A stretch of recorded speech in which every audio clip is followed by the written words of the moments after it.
चणा मसाला।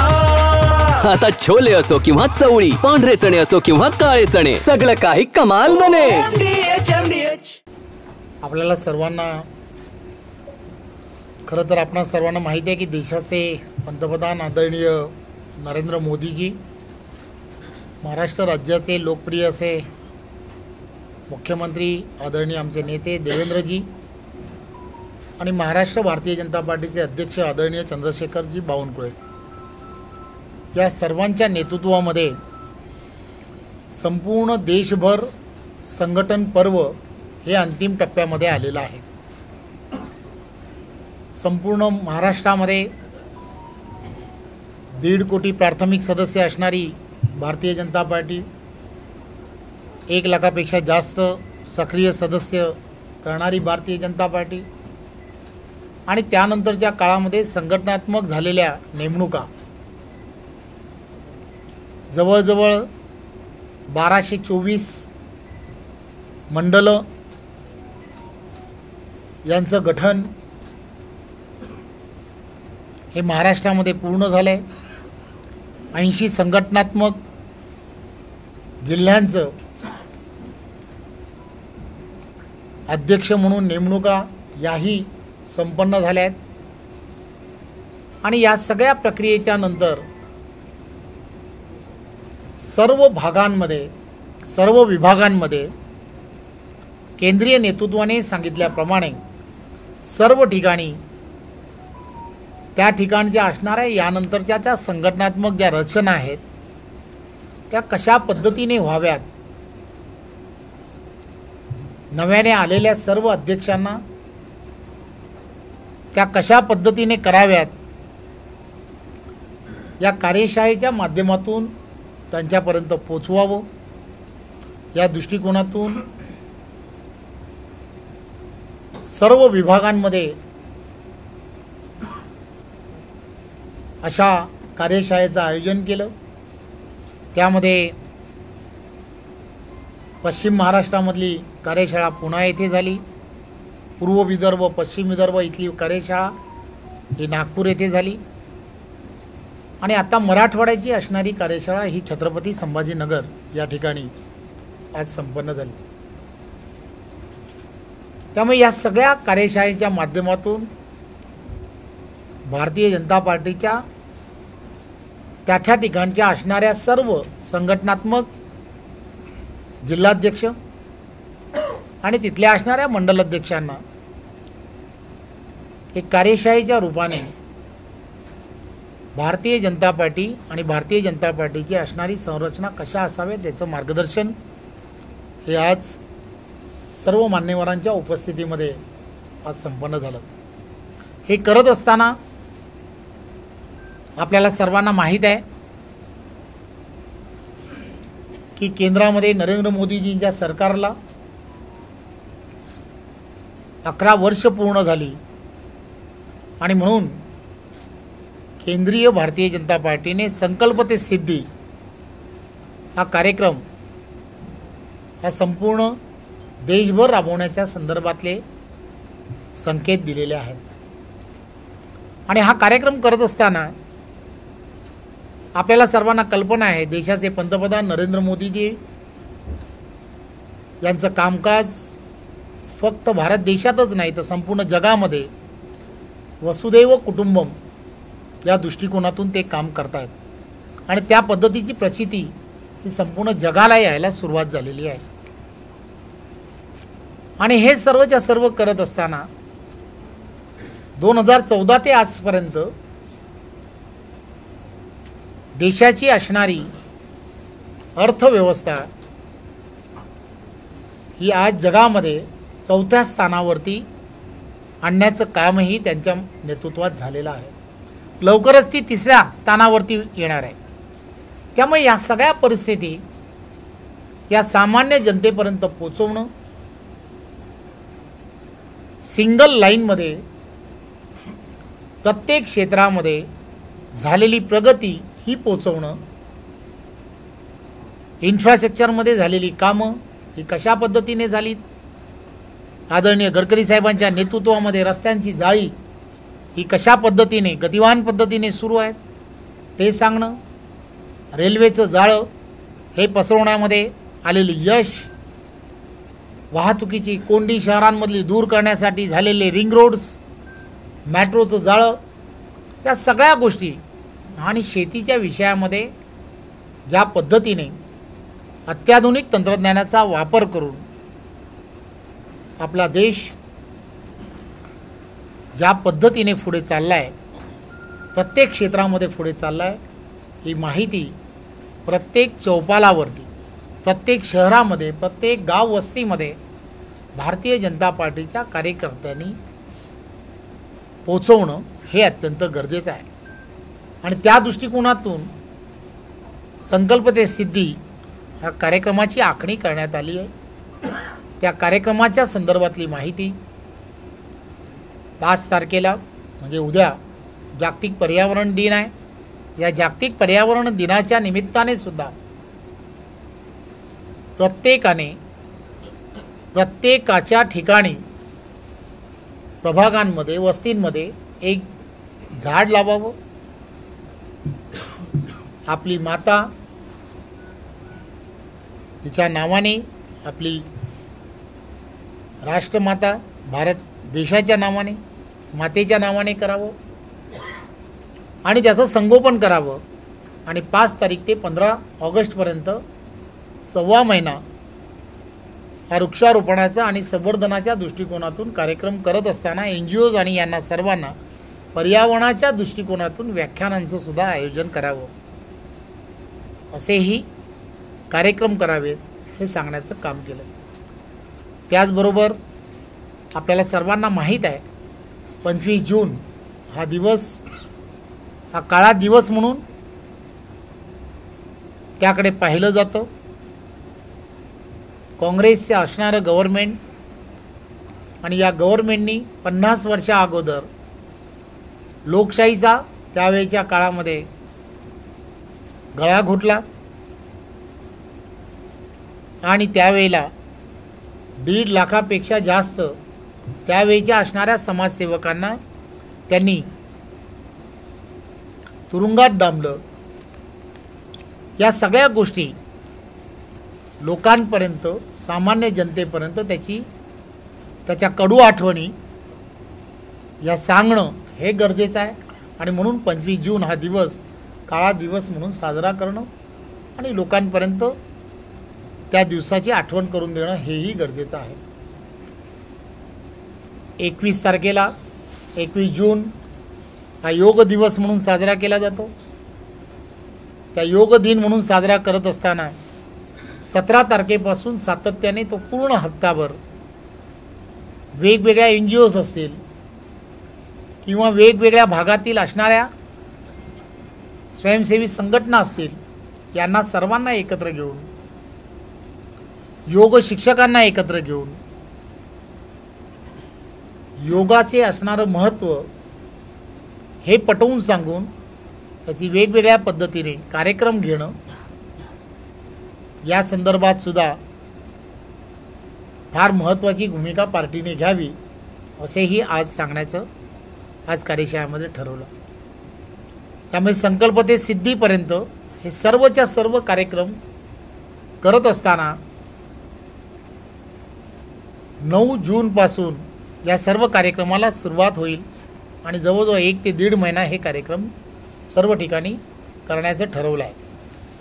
राष्ट्रीय अध्यक्षांची पहिल्यांदा प्रेस कॉन्फरन्स होईल आणि त्यानंतर महाराष्ट्रामध्ये सुद्धा आदरणीय मुख्यमंत्री आणि आमचे सर्वांचे नेते देवेंद्रजी यांची 9 तारखेला पहिल्यांदा प्रेस होईल आणि त्यानंतर त्या जिल्ह्यामधील असणाऱ्या प्रमुख नेत्यांच्या उपस्थितीमध्ये सर्व ठिकाणी प्रेस होईल आणि त्यानंतर या सर्व कार्यक्रमांना सुरुवात होईल.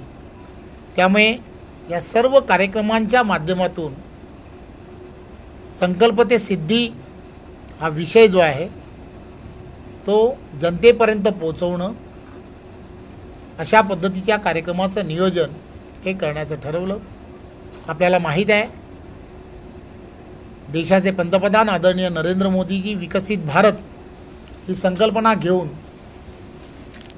संपूर्ण देशामध्ये एक वेगळ्या पद्धतीचं काम करताना तुम्ही आम्ही सर्वजण पाहता. जनजाती समाजामध्ये सुद्धा त्यांनी वेगळ्या पद्धतीने काम करायला सुरुवात केली आणि महाराष्ट्राचे लोकप्रिय असे मुख्यमंत्री देवेंद्रजी यांनी सुद्धा त्याच पद्धतीने महाराष्ट्र राज्य अनुसूचित जमाती आयोग हा काल कॅबिनेटमध्ये त्याला मंजुरी दिलेली आहे आणि त्यामुळे महाराष्ट्रातील वेगवेगळ्या क्षेत्रातील असणारा प्रत्येक जण हा आदरणीय मुख्यमंत्री देवेंद्रजी यांचं मनपूर्वक अभिनंदन करतो आहे. कारण जनजाती समाजासाठी सातत्याने या सगळ्या गोष्टीचा हा आयोग व्हावा याच्या शिफारसी होत होत्या. त्यासाठी लागणारा जो स्टाफ आहे त्याचीही निर्मिती करण्याचे काल कॅबिनेटमध्ये मंजूर करण्यात आलं आहे आणि त्याचबरोबर त्याला लागणारी जी आर्थिक व्यवस्था आहे 4-4.5 कोटी रुपये त्याचीही मंजुरी काल देण्यात आली. त्यामुळे या जो घटक आहे जनजाती समाज आहे त्या समाजाला मूळ प्रवाहामध्ये आणण्यासाठी या आयोगाचा फार मोठा उपयोग होणार आहे.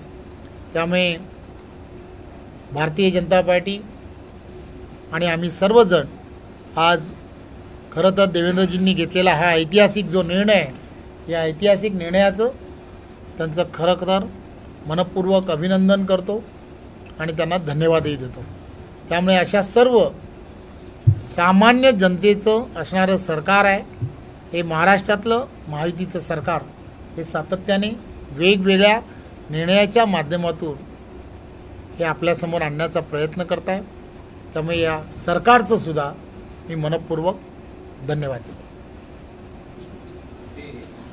महापालिका निवडणुकीच्या पार्श्वभूमीवर मुंबई आणि ठाणेमध्ये भाजपच मोठा भाव अशी चर्चा सुरू आहे आणि सर्वेक्षणातून सुरू आहे आणि आता त्याच्यावरून भाजप आणि शिवसेना नेत्यांमध्ये आता वॉकिंग सुरू आहे.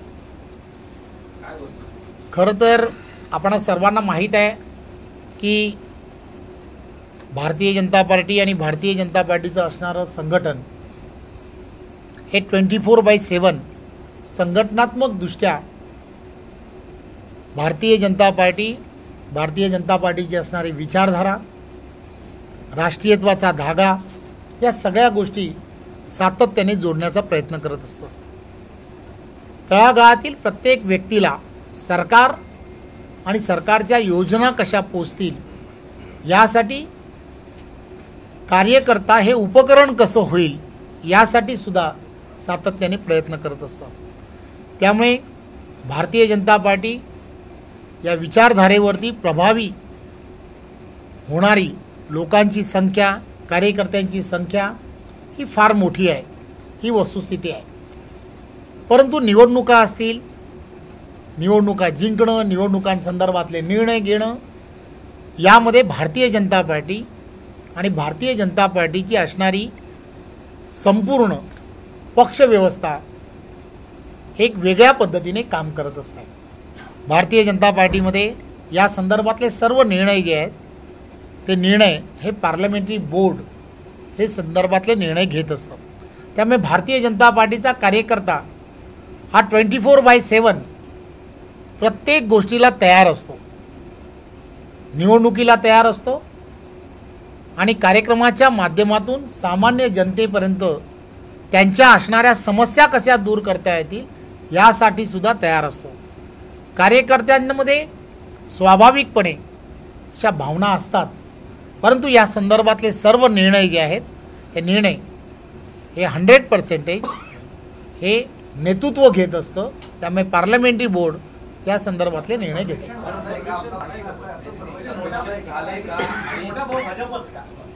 एक गोष्ट लक्षात घेतली पाहिजे, हल्ली सर्वेक्षण आणि सर्वेक्षणाच्या संदर्भामध्ये बऱ्याच ठिकाणी चर्चा होत असतात. त्यामुळे सर्वेक्षणाच्या माध्यमातून अतिशय चांगल्या पद्धतीने एम्प्लॉयमेंट होते असं मला वाटतंय.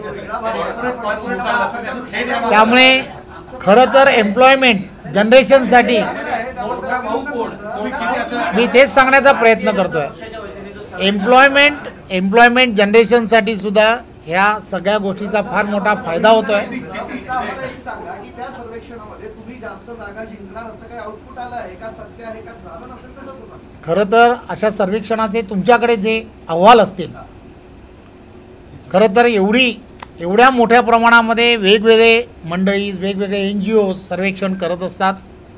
त्यामुळे अशा सर्वेक्षणाचे सर्व अहवाल हे पहिल्यांदा एकत्रित करणं आणि त्यानंतरच्या काळामध्ये या सगळ्या गोष्टीची चर्चा केली तर त्यामध्ये योग्य प्रकारे आपल्या सर्वांच्या लक्षात येईल. राज्य संस्थेच्या निवडणुकांमध्ये तुम्हाला जास्त जागा हव्या आहेत ओव्हरऑल महाराष्ट्रात आणि खास करून मुंबईत, हे तर सत्य आहे. एक गोष्ट लक्षात घेतली पाहिजे. मी पुन्हा तेच सांगेन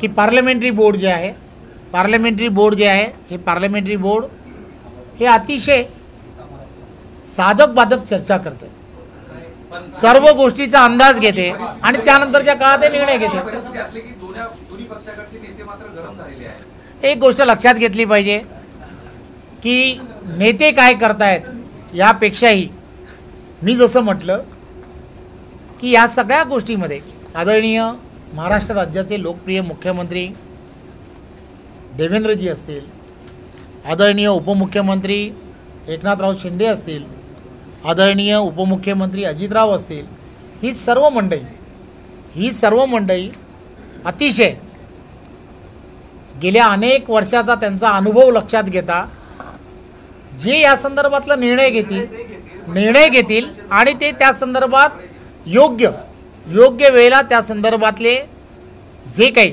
निर्देश द्यायचे असतील निर्देश आम्हा सर्व महायुतीच्या कार्यकर्त्यांना देतील. पण असं आहे यामध्ये तुम्ही जे म्हणताय की पार्लमेंटरी बोर्ड निर्णय घेईल किती जागा लढवायच्या किंवा किती नाही, पण सर्वे करण्याचा अधिकार हा सर्वस्वी तुमचा आहे. आमचा प्रश्न एवढाच आहे की तुम्ही सर्वे केलेला आहे का आणि त्यातून आउटपुट हे सर्वाधिक जागा तुम्ही जिंकणार हा आला ना. खरं तर भारतीय जनता पार्टी या संदर्भातला कोणता सर्वे करतं का तर त्याचं उत्तर आहे नाही. भारतीय जनता पार्टीला असे सर्वे करण्याची आवश्यकता नाही. याचं कारण असं आहे की भारतीय जनता पार्टी ही कार्यकर्त्यांची पार्टी आहे.